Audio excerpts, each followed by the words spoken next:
May 25th, 1977 saw the release of George Lucas's Star Wars, which quickly became a surprise blockbuster hit. Often regarded as one of the greatest and most influential movies ever made, it helped change the way movies were made and captured the imagination of a generation. Star Wars quickly became a pop culture phenomenon. Over the course of this series, I will be joined by a number of Star Wars fans from across YouTube and the toy collecting community, as we take a look back at their earliest memories of Star Wars and find out what made Star Wars great.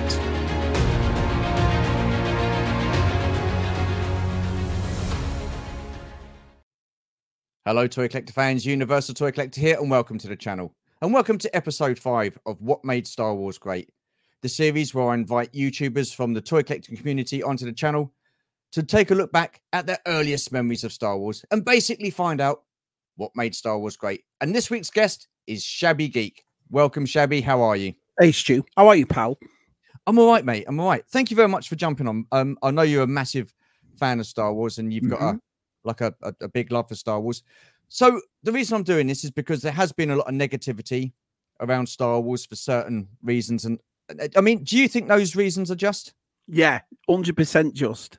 And, you know, the funniest thing is, yeah, we all watch the videos and we all, you know, get behind the scenes and we have a chat and we've built a community around it. And if you remember, when most of our little clique of community started, it was all Star Wars. We all did Star Wars, you know, Star Wars figures, vintage collection, you know, Black Series or whatever. And yeah, it's come a time where we've all got a bit fed up in a way. And I don't think it's fed up because I've said this before, but it's the thing. It's not as if we all woke up one morning and had a cup of coffee and decided to hate Star Wars. None of us did. You know, it's not as if we went, right, today's the days. But I think as it's been going on, you know, I think your attitudes towards it change. And, you know, and I think when you, like we were saying before about social media and watching different channels and all that, and you can see the hatred and the way it's going, it kind of puts you off. But my love's always been there for it. You know, this is a franchise I've loved since I was a kid, so I won't turn my back on it.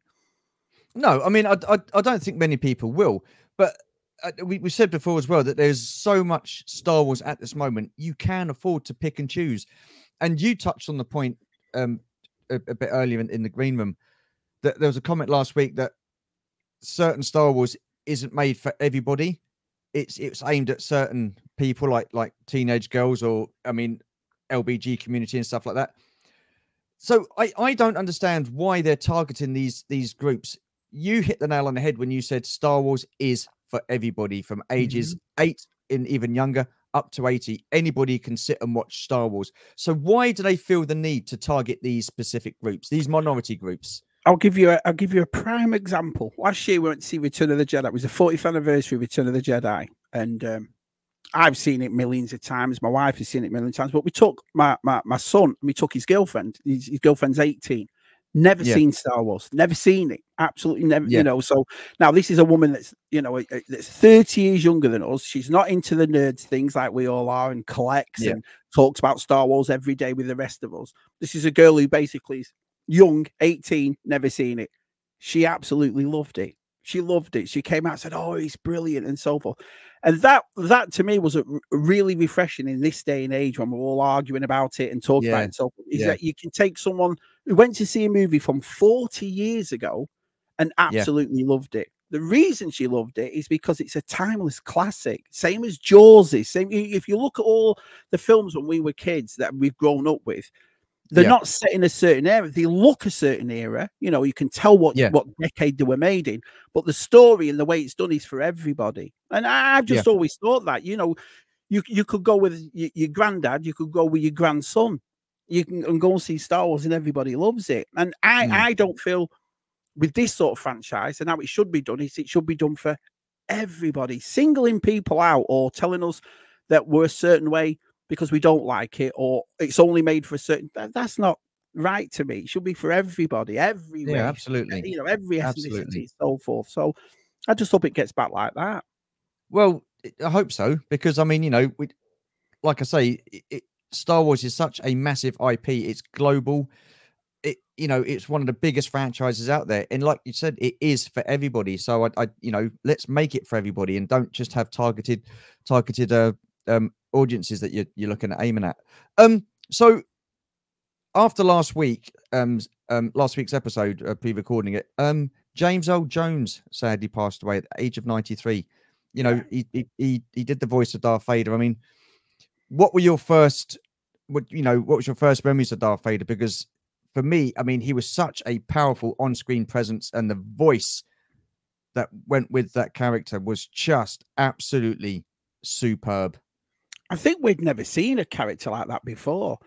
You always have your mustache twirling villains or your Bond villains. I remember Bond villains, but here comes this guy when we were young. It's over 6 foot, all in a black outfit, big swirling cape, deep voice. I mean, it was intimidating. I'll never forget Star Wars when obviously, you know, they get through the Tantive 4 and he walks through that door and he's got stormtroopers behind him. And you know, it's a real appeal in it to us when we're youngsters. But saying that though, there was in Kenobi or when you saw Rogue One, it was just an intimidating then. You know, we'd waited 40 years to see Vader do, you know, like he did in Rogue One. And I remember seeing that at the cinema and I'm like, wow, look at this. So he never changed after 40 years. You know, he's still intimidating, and he's just simply is one of the best villains in ever, if not the best movie villain. Yeah, definitely. And how much would you put that down to the voice of James Earl Jones? Because I think, you know, because, you know, during the filming of Star Wars, it was David Prowse that was actually saying the parts. I mean, can you imagine? Well, we saw it. You saw behind the clips, haven't you, where he talks and he's just, you know, bless him. It's not the same thing, is it? You know, no, it's not. The voice is massively important, and the thing is as well. I've got few parts of Star Wars that I absolutely love. One of them is Return of the Jedi when he's on on Endor talking to Luke, and just the way that voice comes across. Because remember, there's no, you know. You can't see anything from the helmet. You can't see any emotion from the helmet. So that voice, the way he talks to Luke, you know, it's too late for me, son, and all that. You don't know the fact. It's just so commanding, that voice, and I don't think anybody else could do it. And you know that as well, because when you watch things like Clone Wars or something else, you can always tell that's not David Prowse. You know, I mean, you know, James Earl Jones. Sorry, that's not him. So his voice is very important. I just thought it was absolutely incredible, and you know, for them to get someone like him with his voice, and it was just he's going to be a big miss, and you know, he was a fine actor for sure. I think that voice is just as important as John Williams' music. You know, it's one of those again where we always go back to the original trilogy and say things like it's lightning in a bottle. You know, everything worked, and that was one thing that definitely worked. So. Yeah, definitely. I mean, there's so much about Star Wars that actually works, and when they got it right, it's just incredible. But like going back further than that, what were your earliest memories of Star Wars? Return of the Jedi, probably for me. I mean, that's the one I remember seeing in the cinema. I don't know whether we saw Empire or not. Our side might have a different memory to I have, but I vividly remember Return of the Jedi, and I'd seen them obviously, you know, Empire Strikes Back and so forth, but that's the film that resonated to me because that's the one that made me fall in love with Luke Skywalker. You know, he's all in black, and he became like the farm boy into the rebel. And I just remember the start. I'll always remember, and it's vividly, is the Jabba's palace gate going up, and you just see that silhouette, that shadow. And it's Luke, and he walks through, and the first thing he does is he's like a Sith force choke, and you're like, this is unbelievable, you know. So my first memory will always be Return of the Jedi. It's not my favorite Star Wars movie, but it's one that sticks with me as a kid. You know, the fight on the skiff guards and the fight at the end. It's just one of the best movies ever made. I love it. Oh yeah, it was a great film, and it was the first movie that I went to go and see at a theater. But so up until that point, then Return of the Jedi was the first movie that you'd seen at the theaters. Had you seen Star Wars Empire previously? Yeah, I must have done, because my dad took me inside to see it. And so I must, like I said, I was 8 at the time, and it's So it's hard for me to kind of. I just remember scenes and pieces from Return of the Jedi, but we must have done for him to take us to see that.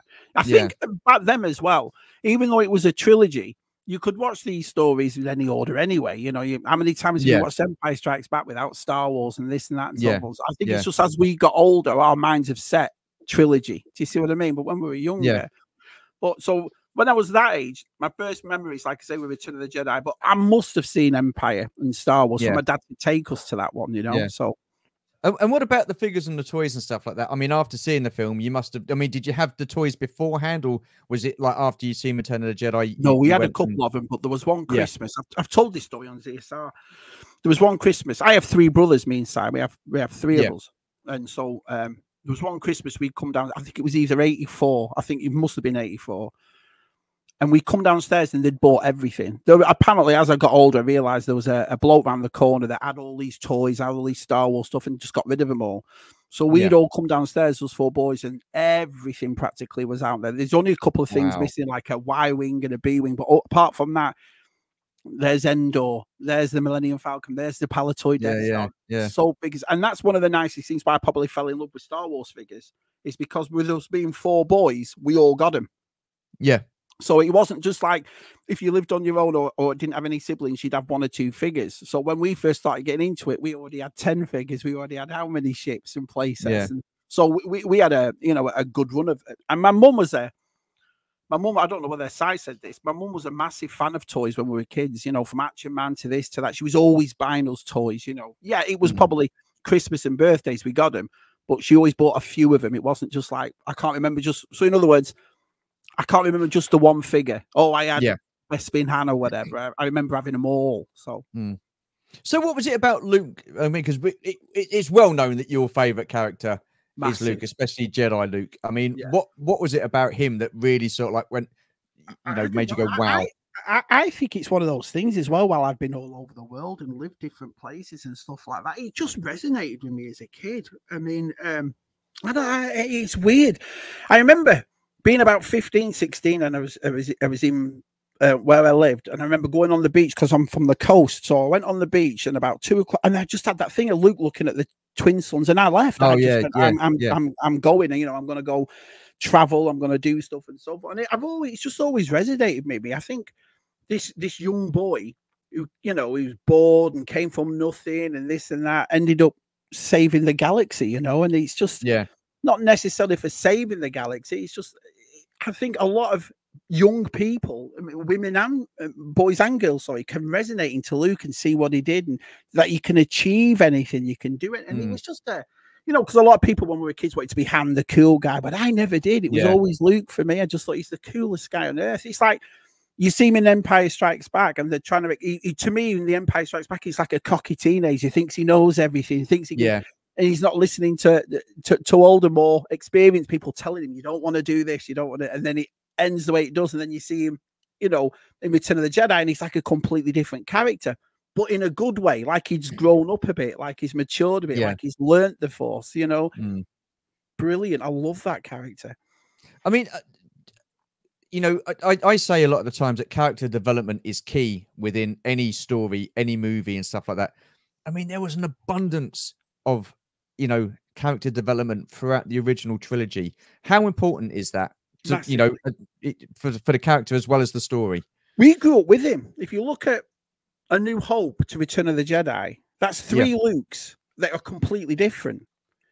So what I think it must have been, maybe it's a good idea to do the space of 3 years like it was in the original trilogy, over the simple reason, not only is he grown by 3 years, but so have we watching. And the way they developed him and the way they made him more of a man, if you will, and more learning. And it's a massive development, especially when you're making trilogies. I think that was one of the things about the sequels, is that you couldn't really get behind any of the characters because they were the same in every movie. There was nothing to learn. There was nothing to gain. And I always think, like I said, we were all kids when Star Wars came out. So we learned a lot from this progression and how people form and who they grow up to be. And I think in the sequel ones, you never really got that. You never really got, to grow with a character, if you will. Little girls couldn't really grow with Rey because she was the same in every film. Do you see what I mean? Or Poe was the same. And Finn had a great development story. I was really happy. I loved The Force Awakens. I think it's a great movie. And the way he said it was and I thought, this is good, this. Because we're getting a backstory of how he used to be a stormtrooper and how he's changed and how he's moved to the Resistance. But they didn't go along with it. It's like they finished it. And I thought, oh, it's a shame that really, But I think growth in a especially in a character, especially when you're aiming it at families, when you're aiming at young children, because we were all young, like I say, it's a massive thing for that.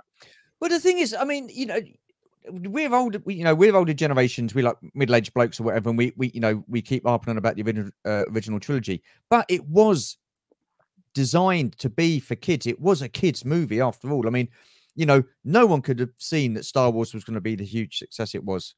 No one, No. and I'm surprised, to be honest with you, how the movie managed to get off the ground and going in the first place, because with all the production issues they had, and George Lucas falling ill because of the stress and the strain and stuff like that. You've got the studios wanting to close it down because they're over budget, they're running out of time, and for it to do what it did and just wham, it was just incredible. It's changed the way movies were made with the special effects and all that sort of stuff.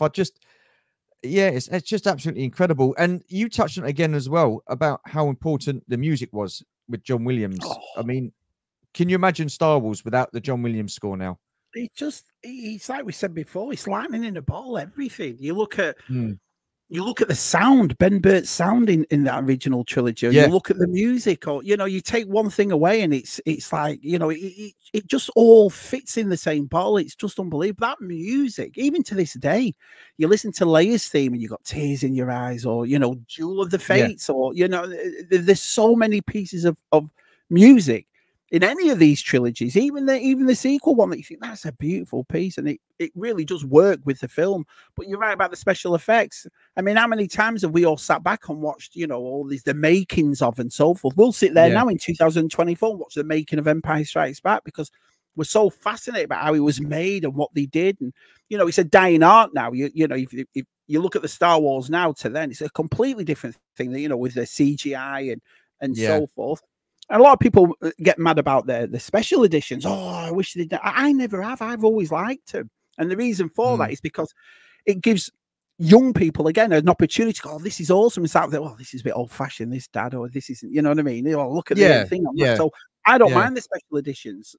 But, it's the music and the costumes. I mean, when you see Boba Fett to even an Emperor's Royal Guard all in red, and the helmet and the biker scout.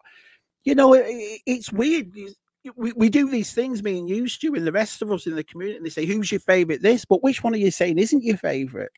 They're all our favourites, I mean, you can just go through them, and it's just so many decent, characters. There's so many decent ships and stuff like that. I mean, look at the Millennium Falcon. You've got the Y-Wing, but I mean, everything was just, like I say, absolutely perfect within that film. Well, it went across the whole of the films. So, I mean, what was it then about Star Wars that really stood out for you? What made it stand out head and shoulders above everything else? Rewatchability, I suppose. It's one of those you could watch over. I mean, how many times? If I could ask you how many times you've seen these films, you have no idea. You've seen them that many times. But name me one time you've put one of them on and you've been bored with it. Maybe one time you put one on, oh, I'm sick of watching this. You never have. It's always either on in the background, or you keep it running, or you keep it going, and that's what it is for me. It's rewatchability, and it's, I think it's the family factor of it, and the actual story itself. It's one of those things you're proud of movies like that, because you can sit down and show them to anybody who's never seen it. You're gonna love this. You know what I mean? Yeah. And that's, I think, why it's been going for us. I think that's why we've loved it for 40 years. It's the fact that there's just something. It's weird. You can't put your finger on it, can you? It's just like an aura around it where we just love it. It's, and I think that's why people get so passionate nowadays. Is that this is not just a movie that you put on. Oh yeah, that was awesome, and this and that. This is a movie that's part of your life, if you will. You know, absolutely. I mean, it's something that we've grown up with ever since we were kids and stuff. But so when Return of the Jedi, it ended, and you had the celebration scene at the end, and Darth Vader was burnt on the pyre and stuff like that, and and everything was a happy ending and stuff like that. Did you feel that was it? Was that it for Star Wars with you? Yeah. Or did you have an idea that there might have been, because it was started off as episode 4, 5, and 6, didn't it? So did you think that George Lucas would have gone back and done the first 3? Was you intrigued? Would you have wanted to see that? I probably would have done, but you've also got to remember, but by the time Star Wars has ended, we're getting into our teens. We're getting into 12, 13, 14, and so forth. So in a way, I think we all do that. I mean, I've collected forever, and we all like pop culture and franchises and so forth. But there is a part in your life where it's girls and it's going out and it's doing this, and especially when you hit 14, 15, that's where it comes along. So I didn't really miss that time. But I was always been a book reader. I've always liked the books. You know, Paul S. Kemp, James Luceno, Timothy Zahn. I could go on and on. And when Shadows of the Empire came out, 90s, I thought this is awesome, you know.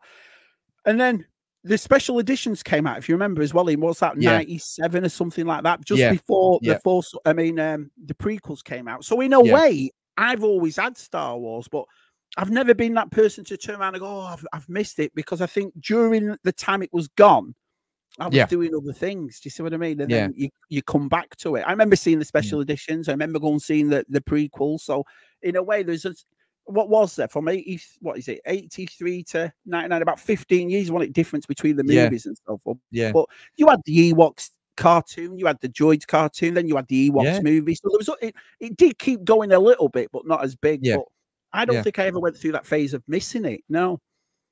So what was your reaction and feelings then when you heard that they were going to be going back to the beginning? You know, every story has a beginning. Episode 1, The Phantom Menace. I mean, for me, I was like, wow, absolutely buzzing. This is, you know, we've got more Star Wars coming out. So, absolutely loved it. I was so made up, because it's like I said, you know, that filling that void, if you will, was watching these movies over and over and over again. And it, you know, at the start when Star Wars came out, it wasn't A New Hope, and it wasn't, and then it eventually came, oh, this is episode 4, and then you saw it on the title when it came up, and you thought, oh, right. So we always had that thing, didn't we, Stu, that I wonder what happened before about Anakin, and you know, and the prequels came out at the right time. We were in our early 20s. I thought, this is all, and I love the prequels. I know a lot of people don't really like them and so forth, but I love the prequels to pieces. The stories there. It's always funny because people say, oh, Attack of the Clones is my worst Star Wars film, and I think, well, what about that fight with Django and Boba? Oh, that fight with Django and Kenobi is brilliant. What about the end with all the Jedi? That beat. You see what I mean? So you don't really dislike it, do you? You know. No. But I loved him. Yeah, I was really happy he came back. I mean, again, you got John Williams doing the score, absolutely incredible. You know, Duel of Fates. I mean, that scene, and I've said it before as well, when that that blast door opens up, or that hangar door opens up, and you've got him standing there in that robe, and the Jedi just push him aside and say, "We'll handle this." And then he takes his robe off, and he ignites that double-bladed lightsaber, and it was like, wow, that was probably the coolest thing I'd ever seen in Star Wars. I was in London Harrods. Like, I was in the toy department in London Harrods, and it's the first time the trailer came on. It was like one of those coincidences. I caught it. And I remember I was stood with about 20 people that were all in Harrods department store. And it came on. I remember the Gungans coming out of the weeds at the start. With How cool did that look? How cool did that look? That's the thing. And then you've hit the nail on the head, Stu, at the end when you saw that double-bladed lightsaber and how cool he looked. It's just like, wow. That was just insane. It was like, I mean, I was like, but the music to go with it as well. I mean, you know, I was saying to Si last week, that scene at the end of Return of the Jedi, you know, with Vader and Luke dueling, and you know, the dialogue and the conversation to get Luke to attack or go for Vader and stuff like that. Then the music. I mean, you know, again, you've got John Williams' score, which just adds to it. You've got the action of the lightsaber scenes and the. I mean, I'd never seen a lightsaber fight like that, simply because, you know, you go back to the original trilogies and there was nothing wrong with the lightsaber duels. You know, they were all brilliantly done in their own way. I mean, you know, Star Wars: A New Hope was the first time that we'd ever seen anything like that with lightsabers. Vader's getting on, Obi-Wan's past his best and stuff like that. And, you know, he's an old man. And then you got Luke taking on Vader I mean, what a setting that was in Bespin. You know, the different lighting and it's just incredible. And then you got the emotion of the fight between the two of them in Jedi. But then you see the Jedi at their prime back. You know, you go back in time, you see them at the peak of their powers, and just the speed that they do in this lightsaber duels. It was just absolutely superb. Well, again, it goes back to what you were saying before about character growth. You've just said it right there. You look at Luke and Vader in The Empire Strikes Back. Vader's doing it with one hand. He's not even interested. He knows, you know what I mean? And then the second one, he kind of get a bit cocky at the start, Vader, until Luke shouts, never, and goes for him. And I think Vader realizes, hang on, this ain't the bloke I was fighting 3 years ago, you know? Yeah. Again, that's the best. And that I think that adds to these Jedi fights. And then we hear people like, Obi-Wan tell us about the Jedis, there were knights, there were peacekeepers, and then you see him in the prequels, and we're like, oh man. So in other words, the story development and you know, the way people said just a quick sentence in the original trilogy movies, and then we actually see it in the prequels. Yeah. Yeah. What's not to like? You know, you remember the trailer of Attack of the Clones when you saw those Jedi running and they all had the lightsabers, and we're like, what the France? This looks awesome. Yeah. I mean, that was a huge battle, wasn't it? I mean, but again, you know, you got Mace Windu, you've got Yoda. I mean, because I mean, to be fair, when I did see Yoda like use a lightsaber, I was going to say, okay, mate, this is going to be a bit, you know, how they're going to get around this, how they're going to do this. But yeah, after a while, it sort of like grows on you. But I don't know about you, Shabby, but I had a greater appreciation of the prequels because of the animated series, The Clone Wars. I thought that was absolutely superb. Helped it, didn't it? Big time. Oh, it did. Yeah. And you had some real in-depth character arcs and stories in there. You know, because no one really knew too much about Count Dooku in episode 2, did they? Because you didn't see too much of him. And then he was finished off quite quickly in Revenge of the Sith. But his story arcs in the Clone Wars, you go into depth, you see more of him, you see what he's about and stuff like that. And it's the same with General Grievous. So you get a better understanding of these characters and stuff like that. And then you've got Palpatine as well. I mean, God, I mean, he was just class all the way through, I thought.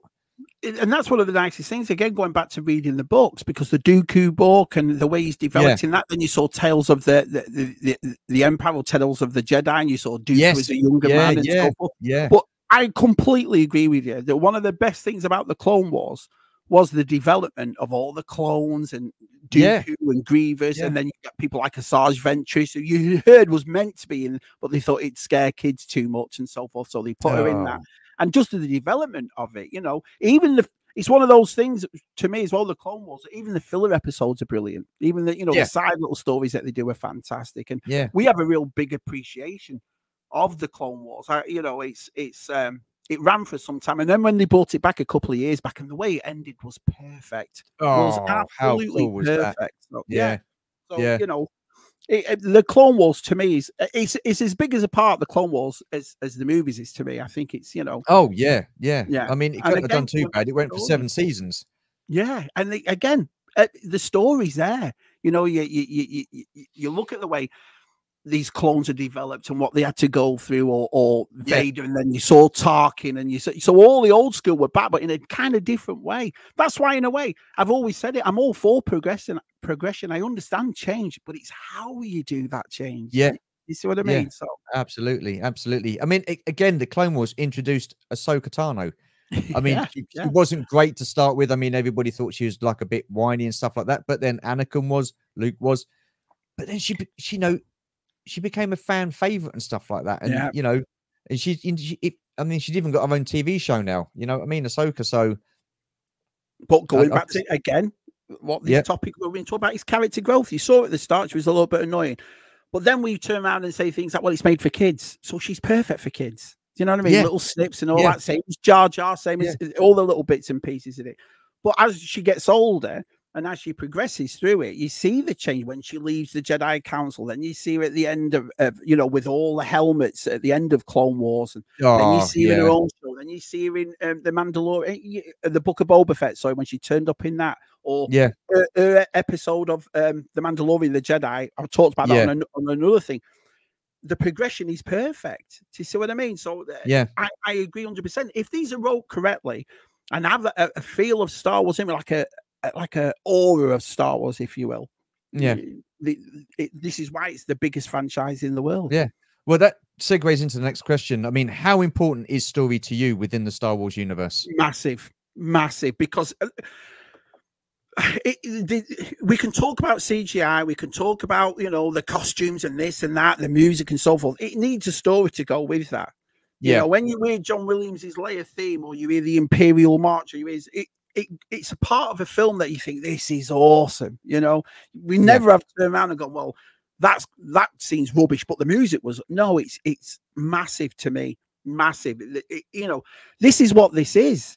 It's not meant to be a narrative thing. It's not meant to be something to send you a message or someone, you know, to it's a story of life. It's a story of good versus evil. It's a story of, you know, growing. And so it's massive to me, you know, even to the people that don't really like the prequels, you can't say there's not a story there. There is a story there. Oh, absolutely. You see what I mean? Clone Wars is a story, you know, Bad Batch, there's a story. Andor, there's a story. I mean, story to me should be first and foremost. That should be done, dusty, then everything else shall come after that, you know? Yeah, absolutely. And like you say, the music does add to that story, because when you're watching something on screen, you can't really feel the emotion of the character, but you can, I guess you can kind of see it in the way they're acting, and you can definitely feel it when the music kicks in. You know, like the Imperial March, you know, these guys are going to be, you know, Darth Vader's theme and stuff like that. And then, like you say, Leia's theme, you know, and Yoda's theme and all that sort of stuff. It's just absolutely fantastic. Well, one of the biggest things in Empire Strikes Back is when Luke's saying it can't be done, it's impossible. Yeah, and Yoda picks that X-wing up. The music that goes with it, and how epic it is when it lands and so forth. If that music wasn't there, do you know what I mean? You're kind of like, you know, that music amplifies that so much, you know, and you're like, wow, this is unbelievable.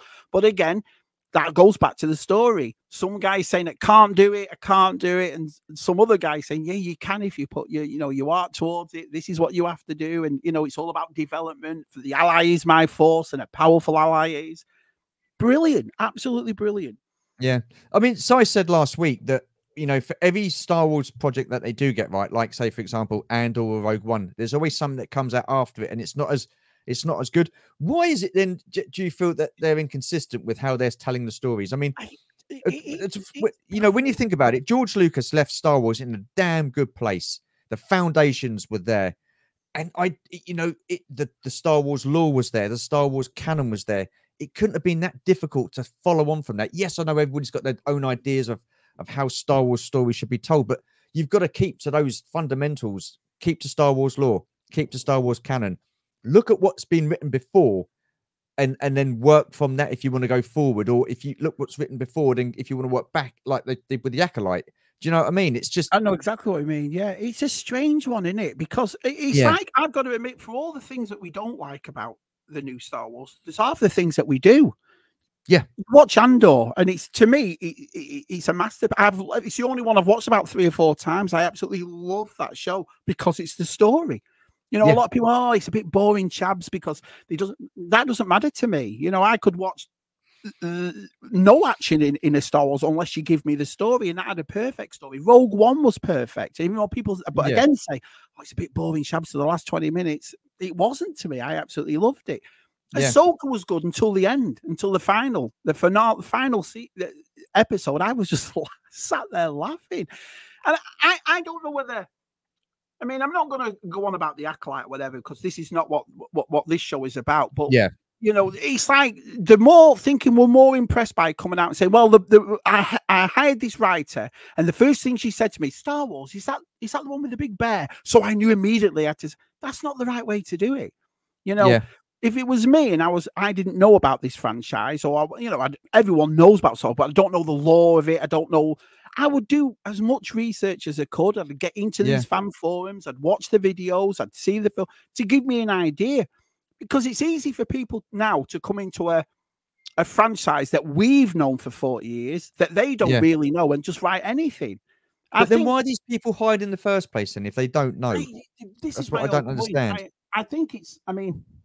Listen, whatever you're going to say, there's always going to be people that say something different and so forth. Oh, yeah, I know. I really do. But I just think, especially with Star Wars, it's got a massive IP. I mean, let's be honest. You've been to celebrations. You've been to these conferences. They're huge. You know what I mean? We all have watched these movies and so forth. So I think it's a way of people to get things that they want to say across by using our IP. But by using our IP, you're taking away what we all love about it, and it's story development and this and that. Nothing to do with anything else. You know, I hear so many things. Oh, the people are racist, and people are this, people are that. It baffles me. You know, it absolutely baffles me why people would say stuff like that. To me, I've loved Star Wars. I didn't like the Acolyte. I didn't like it, but I'm not going to say the same thing about the skeleton troop. Sorry, until I see it. When I watch the Skeleton Crew, then I'll turn around. We know that is aimed at kids. You can tell by the trailer that is aimed at kids. It for me, it is Goonies in space. You know, it is a kid's adventure, and I don't have an issue with that, because Star Wars predominantly was made for kids, as we said at the beginning. But an interesting thing that I was chatting to someone the other day, and he made a comment about there was more social issue pushing in Andor than what there was in the Acolyte.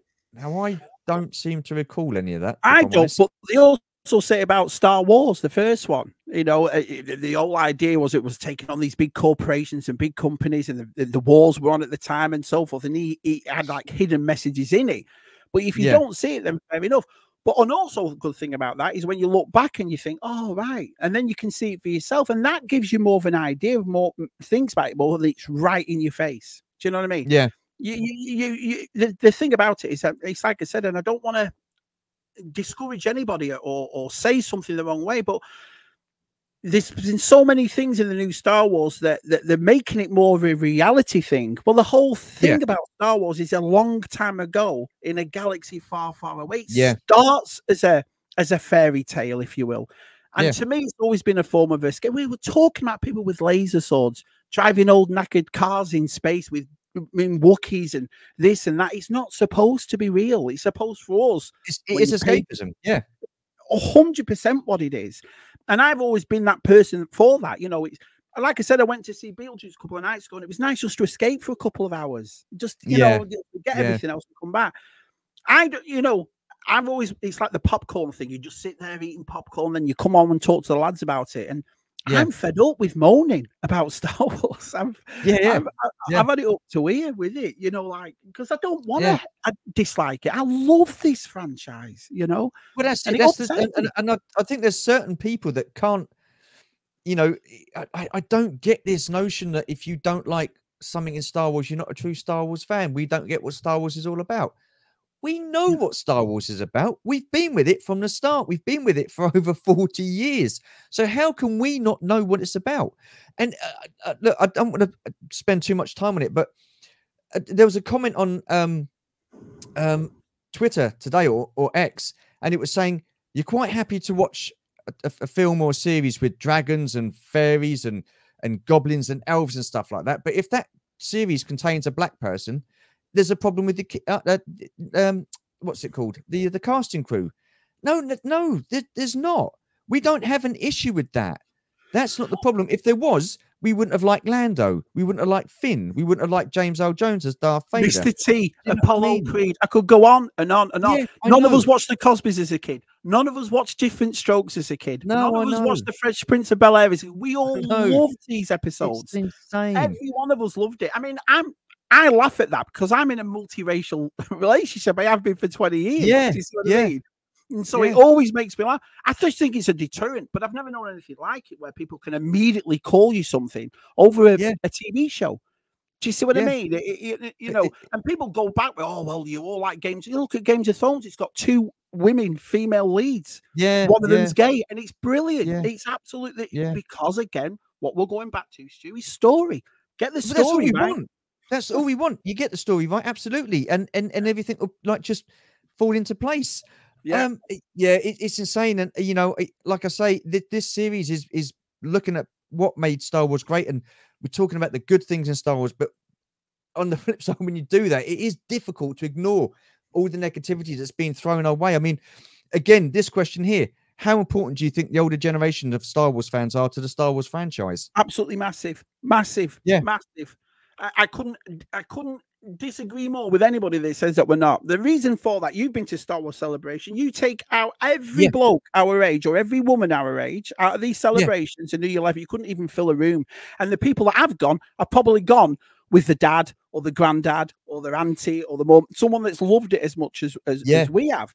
You know, if you think about it, I think the majority of the trouble causers now, because of, you know, everyone's arguing and everyone's falling out with it, is simply because, like I said to you before, this is a franchise that we've loved for 40 years. It's part of us now. Look behind you. Look behind me. Look how everybody started on YouTube showing the Star Wars and all that. You go to Echo. You go to NEC. you know, there's so many people in our community that make, love, and talk about Star Wars. I would say 99% of them do. I've never been one of those people. I think, again, going what I've said before, Star Wars is for everybody. I could talk to a 14-year-old about Star Wars. We went to see Return of the Jedi without repeating myself. I'm talking to it with an 18-year-old girl who's never seen it. Yeah. You know, and that's one of the nicest things. It's like you said before about the Skeleton Crew could be aimed at the kids, and it's more of a younger thing. Well, so's the Goonies, but we still watch that in our 40s. I know. Do you see what I mean? I know. And I'm sat there with my kids loving it just as much as they do. You know, and it's a whole new thing for them. Oh, look at these kids going on an adventure. I hope it's like that. I hope I hope it's a great story that I can sit down with my family and then talk to my friends about it. You know, and fingers crossed. I really do hope it. You know, it takes. Oh, so do I. I mean, because you know, it's one of these franchises. I think, and if Star Wars fails, or if you know, then everybody loses out. Yeah. Do you know what I mean? It's like I don't take any pleasure in watching a series and watching it crash and burn like the Acolyte did, because I don't get no pleasure from it at all, because I want Star Wars to continue that greatness and stuff like that. And there's a reason why it failed, and it was the viewing numbers and, like you say, the stories. But if Star Wars fails, they're gonna think, well, there's no point putting it out anymore because we're not getting the audiences. People are turned against it. We're losing a lot of the older fans. Yeah. You know what I mean? And I think everybody loses out. And I know some people say, well, we still got the original trilogy, we still got the prequels and stuff like that. We have, but there's so much more that we could explore. I mean, the Acolyte could have been absolutely incredible, absolutely fantastic. Again, if they'd have just gotten that story right. And it's down to the writers, it's down to Lucasfilm and Disney getting in the right people. They must see this. The interviews that they all did, and you know, saying we specifically made it for this young woman, she couldn't act for her life. I mean, if she could, Outside put it perfectly one night. Outside said it's like watching a school play, and I thought he's exactly right. So everything you heard about it was nothing to do with Star Wars. Nothing. Even at Star Wars Celebration, you watched all those interviews that they were all on Star Wars Celebration. Not one of them said, oh, the lore of Star Wars, and I'm so, you know, they came out with a spiel and then they went into other things, which, listen, fine, I understand it's 2024, people are different. I've got more of a different mindset than the young people have. Yeah. But it's like what you said before about getting rid of us all. I don't understand that. You know, it's like I'm in the furniture business. It's like me saying, well, I'm going to make new furniture this year, but I'm not going to sell it to them people. I'm only going to sell it to I'd be stupid to do that. Yeah, yeah. You see what I mean? It should be for everybody and so forth. And then singling people out and whatever. And I think, to tell you the truth, you know, they're saying that Star Wars fans, especially our age Star Wars fans, have a bad rap now and this and that. I don't think that's true at all, because none of us have turned our back to it. We've come on and said, oh, we don't like this, or maybe we like that as much as this and so forth. But we'll all be there for the next one. You'll all be going to Star Wars Celebration. We'll all be on each other's streams talking about Star Wars. So the love's still there. Yeah. I mean, I think hate is a strong word. I don't hate anything where Star Wars is concerned. I would say disappointed. I would say I've been disappointed with a few of the things that have churned out. But again, I don't hate it. You know, I want to see more Star Wars. I want it to be good. And first and foremost, like you said before, it's about the story. And I think as far as the fans are concerned, the older generations of fans, we've carried this Star Wars for 40 years. You know, if it wasn't for the likes of us, they wouldn't have. If it wasn't so popular back in the day, George Lucas might never have got back round to making like episodes 1, 2, and 3. The funniest thing about that is you've got a new Transformers film coming. You've got Masters Universe film coming next year. You've got Star Wars coming. You've got this coming. These are all franchises when we were kids. They're all franchises. There's nothing new from a new generation, really, that's come out and as big as what we've loved. So they've all turned around, and, you know, the people on the TV shows and the people in the movie will make this. I've just seen Beetlejuice 2. The last one was 1988. Do you see what I mean? Ghostbusters is back in a big way. These are franchises that people like me and you have kept going because of the love of it. But you've got to keep that love. There's a reason why they're still making these sort of things now. they put Star Wars on this biggest pedestal, right? They put it on this high echelon thing. Maybe we do, maybe Lucasfilm does. You know, there used to be a time. Remember The Force Awakens? A year before that movie came out, the trailer was out, and we all loved it. That Falcon and the TIE Fighters coming in and so forth. And it was one of the biggest ever watched trailers at the time. And this is 10 years ago.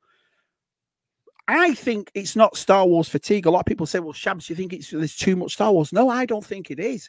But if you're going to put something on this pedestal, you've got to keep it up there. Do you see what I mean? Look at a boxer, world champion boxer, 20 fights, knocked out 19 of them. The minute he loses or the minute he doesn't do as well, everyone starts to doubt it. But I think that's what's happened to Star Wars. You've watched a couple of TV shows and you're like, it hasn't got that rich vein that the rest of them has. It doesn't look epic. You know, look at the last TV show. Everyone was talking more about the fact that it cost 200 million, 180 million to make. And it looked like crap. We shouldn't be having these conversations. No, I know. Do you see what I mean?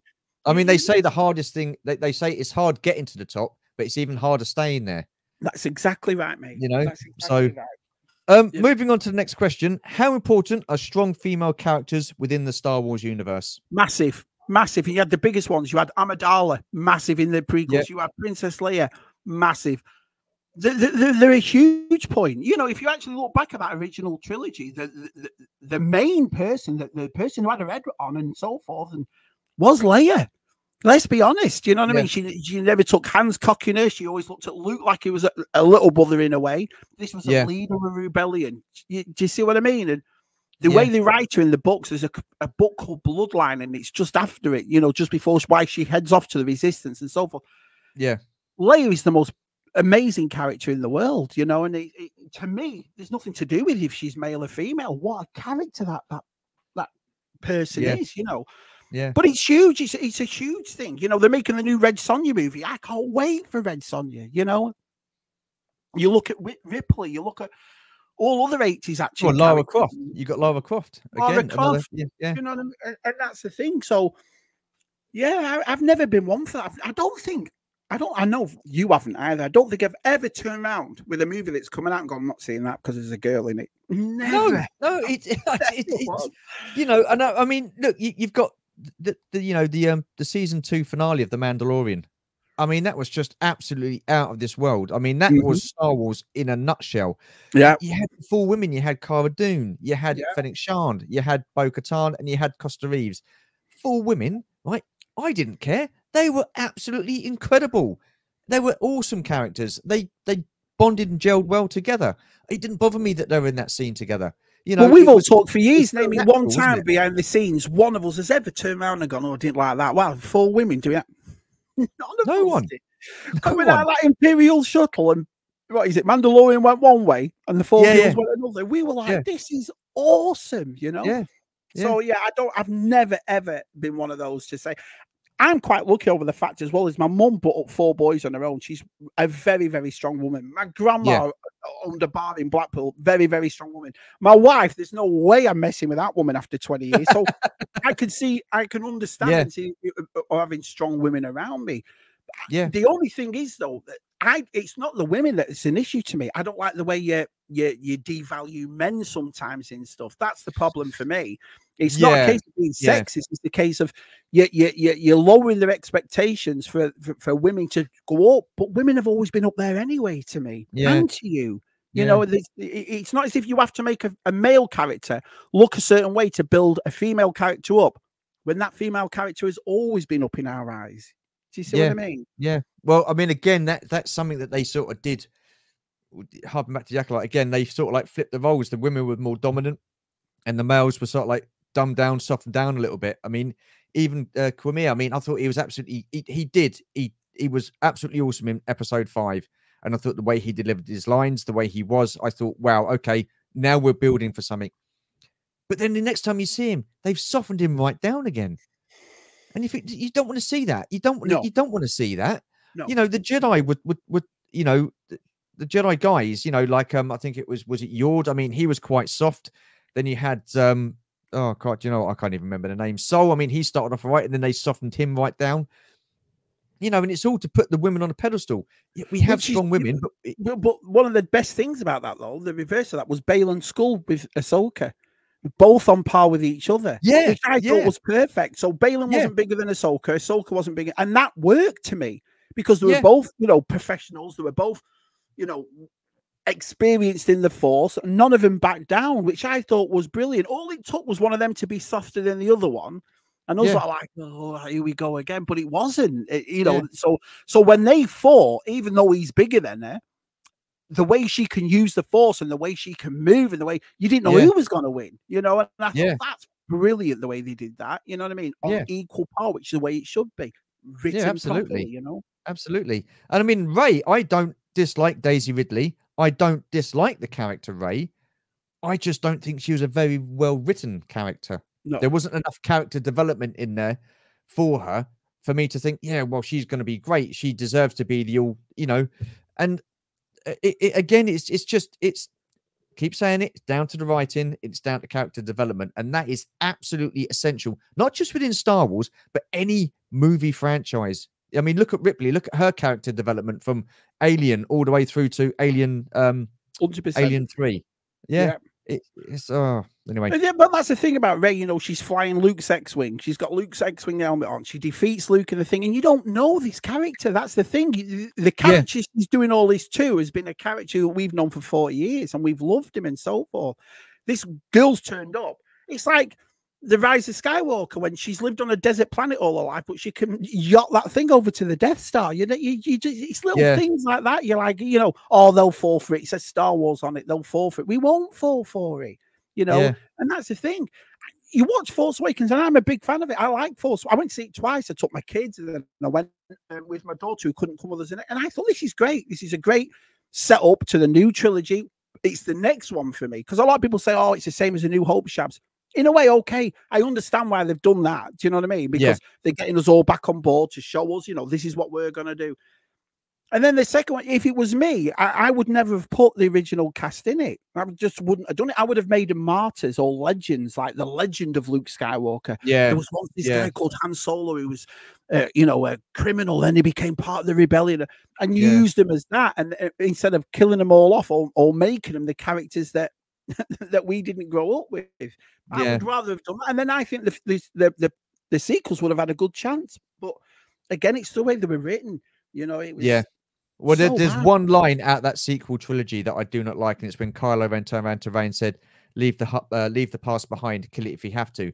I mean, I knew exactly what Rian Johnson was getting at there with that line, you know, and it's just, you just think, why do that? Why do that? I just, but it's, oh well. It should fall, like I said, and I've said it a few times, it should fall under the category that we all should love it, regardless of you as a person and what you believe in and what your ethnicity is. We should all turn around and go, this is awesome. And it's a shame it's got the way it's got in a way. But again, half and half, you know. I mean, listen, I don't think it matters what movie you're watching or what TV series you're watching. There's always an element of real life issues or like problems going on within films and stuff like that. There's always an element of realism there with the issues they have. But I felt with Star Wars that these were issues that were aimed at absolutely everybody.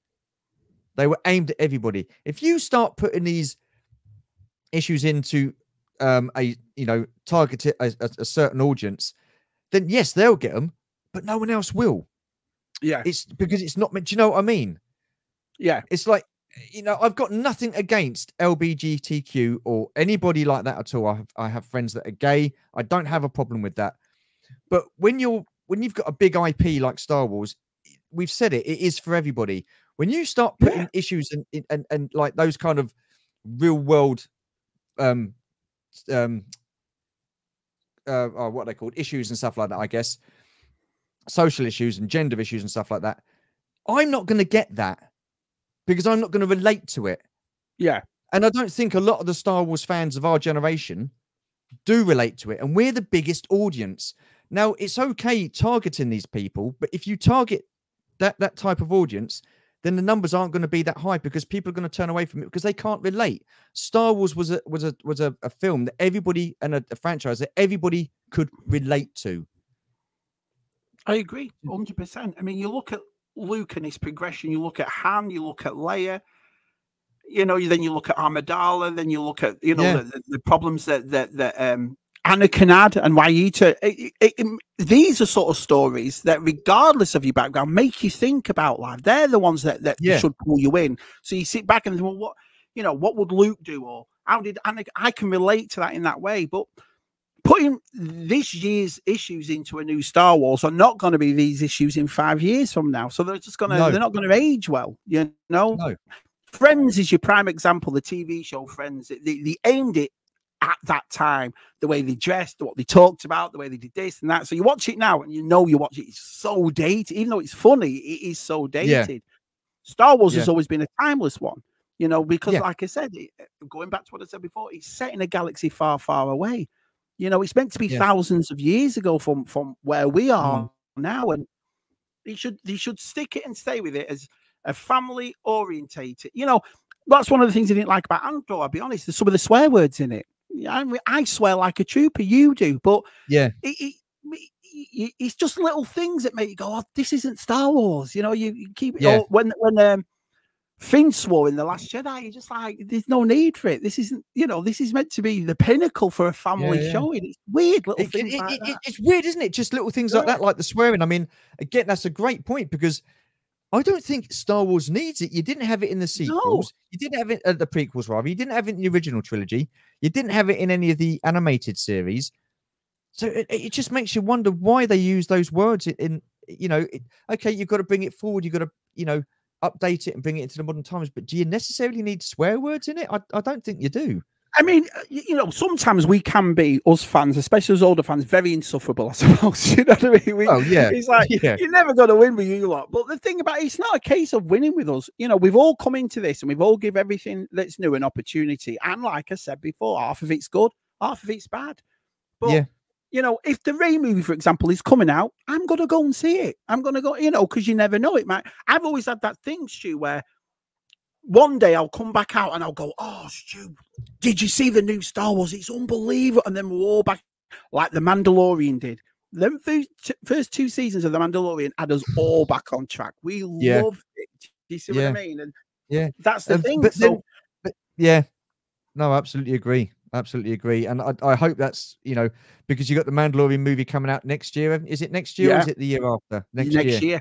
Oh, I hope they do a decent job. I really do. Yeah, really but it has been great. Visions was great. Tales of the Empire and Tales of the Jedi was great. Bad Batch, the last season of Bad Batch was fantastic. Clone Wars was fantastic. Andor was fantastic. I don't mind Kenobi and I don't mind the Book of Boba Fett. I know some, but it's not one of them. The only thing really I've truly disliked is the last 2 films of the sequel trilogy and The Acolyte. But apart from that, I find the good out of most of the Star Wars. It's been great. I mean, crikey. I mean, you look at the Tales of the Jedi and the Tales of the Empire. It was, apart from Dooku, it was predominantly women stories. But none of us said anything because we don't care. Do you know what I mean? Look at Rogue One. It was Jyn Erso, and then I've got the books on them and read Rebel Rising and you know, and the Catalyst, which is the other book on Krennic. None of us care about who the lead is. Do you know what I mean? We care about the story. And if you, I have that thing, I've said it before, the aura of Star Wars. Sometimes you pick, I think that's why Timothy Zahn in the books is so, you know, well respected, is the fact that you turn those pages on that book and it's weird. You just have that aura of Star Wars in you. And that to me is the most important thing about new Star Wars. If it feels like it and you have that warm feeling sensation of this is Star Wars, then it's a winner to me. I just haven't got it recently. Do you know what I mean? Like, you know. Yeah, I mean, yeah. How important is Star Wars? How important is it for Star Wars to be inclusive? Massive, but it always has been. That's the thing, you know. I hear these things like now, you know, oh, it should be this and should be that and so, but it always has been. You know, I think if you get the correct people in to write right, and you get talented people and you get people who know what they're doing, not because of the background, not because of a narrative, you get people in who know what they're doing. Yeah. Then you know, all this inclusive business to me, Star Wars always has been inclusive, always. So I you know. It's an hard question to answer that because to me, I haven't got a racist bone in my body or a home. I never have. Probably most people that you get on this show don't have, so it's hard for me to go, well, it's very important. It's always been there. Always. Yeah. Well, look, listen, I mean, the reason I'm doing this series is simply because of all the negativity that we've had in Star Wars. Older generation of fans, the toxic, being branded as toxic males, bigots, racists, because they didn't like a certain program or a TV series or Star Wars show. And I think that is so insane. And I just want to put Star Wars back out there and especially for the older generation of fans. We're not like that. We're not like that. You get your idiots, absolutely, but then you get your idiots on the other side of the coin as well. So, we've just got to rise above it. And I think what disappoints me the most is when, especially when actors come out and they start attacking the fans like they have done, and even to a point, Lucasfilm, they've come out and attacked fans. And what are they doing? We're the ones that have supported these guys for the last 40 odd years. This is what I can't get my head around. A consumer business. It's as simple as that. And I think that's what's happened recently. We're all big toy collectors, we're all this, we're all that. I think we've stopped moaning and started talking with our wallets. And this is what happens. As soon as you start talking with your wallet and no one's paying for anything and no one's going anywhere or doing something, then there's the shift. Oh, hang on a minute, we better cancel that, we better do this, we better do that. I mean, I don't want the Acolyte to get cancelled. Because I don't like it doesn't mean other people don't like it either. There's people out there that absolutely love it. It's the whole war that goes after it. All the name calling and all of people you've never met that you don't know. You know what I mean? And that's the part that I don't enjoy about every video I've made on YouTube has always been positive. You've seen me behind the scenes laughing and joking and having, CSR every week. We talk about toilet roll and we're having a laugh.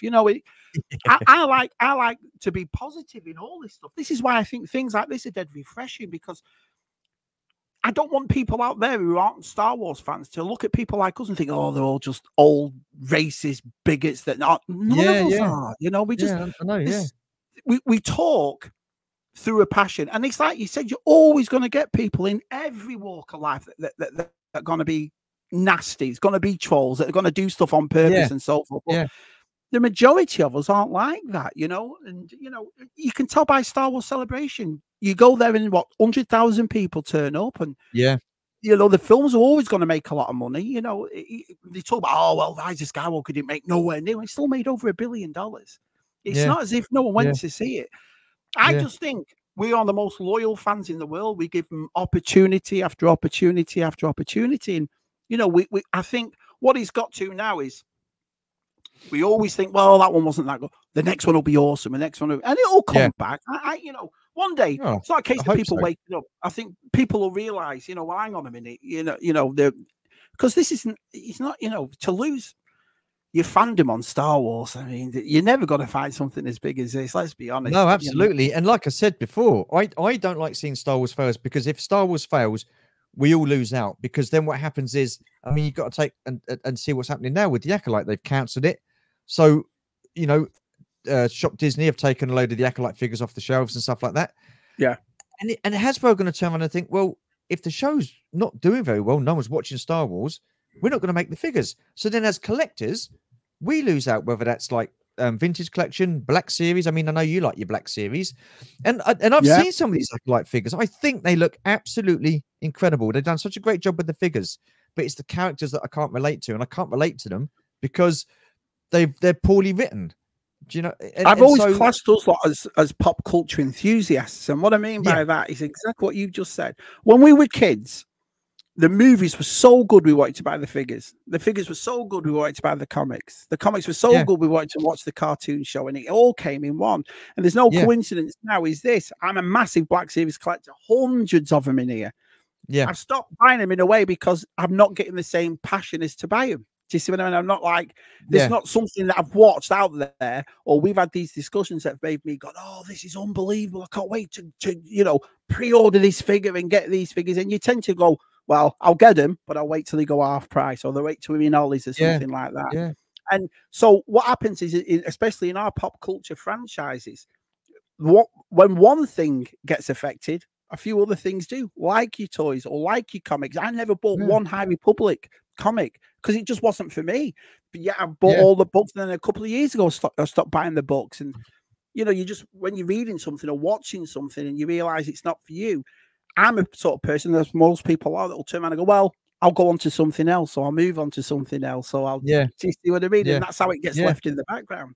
Well, it's like Obi-Wan said in The Phantom Menace when was it Obi-Wan or Qui-Gon, but he was talking to Boss Nass, and he said, because Boss Nass was saying, oh, they won't find us here, it won't affect us. But if Naboo gets invaded, then it's going to affect not only, you know, Amidala and Theed and stuff like that, but it will affect the Gungans as well, because it's all one part of, do you know what I mean? So if Star Wars fails, it's going to fail, and it will fail in a big way, because the Hasbro won't make the figures. But it's so hypocritical. Sometimes they'll turn around and, you know, we have these conversations, and sometimes we've thought about behind our back, like, is Star Wars for me anymore? You know, is it for a new generation? But then you'll watch a Hasbro panel, and there's a brand new Hope Leia, brand new Hope Luke. The HasLab is the Star Wars Cantina. Yesterday they did the Streets of Cantina. So it's like they're saying, well, yeah, you move over there, but come over here for this. You don't make any sense sometimes. I get we're living in different times. I totally get that, and I accept that. I get that you need to get a new viewership in. I get that. But don't do it at the expense of the older fans.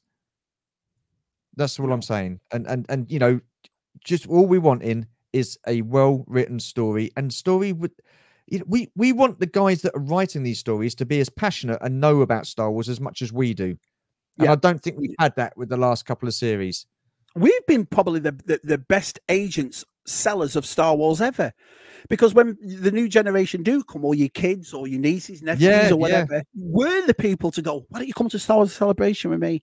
Why don't you sit down and watch a proper sequel like this? Why don't let me introduce you to the Clone Wars? Let me show you this comic book. Let me read this book. We're the ones that do that, because we're so in love with this franchise and what it means to us, like, that we have no problem sharing it with everybody else. And I don't want it to get to that point where my kids will turn around, oh, I'm not seeing that. I've heard you lot moan about it for years. Do you know what I mean? Well, yeah. That's a good point. Good point. We've come to the top of the hour, or we've gone past the hour. Just one more question. Overall, Shabby, what makes Star Wars great for you? Oh, where do you start, man? Where do you start? It's weird. You know, you could have somebody who just collects the soundtracks, and we'd all be like, oh, yeah, the music's awesome. You could have someone who just collects the costumes, and we'll be like, yeah. It's just, I've said it a few times, it's lightning in a bottle. It's very, very hard to describe. I have loved this franchise since I was a kid. It means the world to us all. And, you know, we all become good friends over the past 4 or 5 years, and we're all doing, most of that stems from Star Wars, let's be honest. You know, we all start, we all enjoyed our figures, we share our wealth of knowledge. I'm on with a gentleman who did a Star Wars quiz that everybody jumped on, that everybody couldn't wait to do, because you're spending time and sharing a franchise you love with loads of other people who feel the same way as you. Do you see what I mean?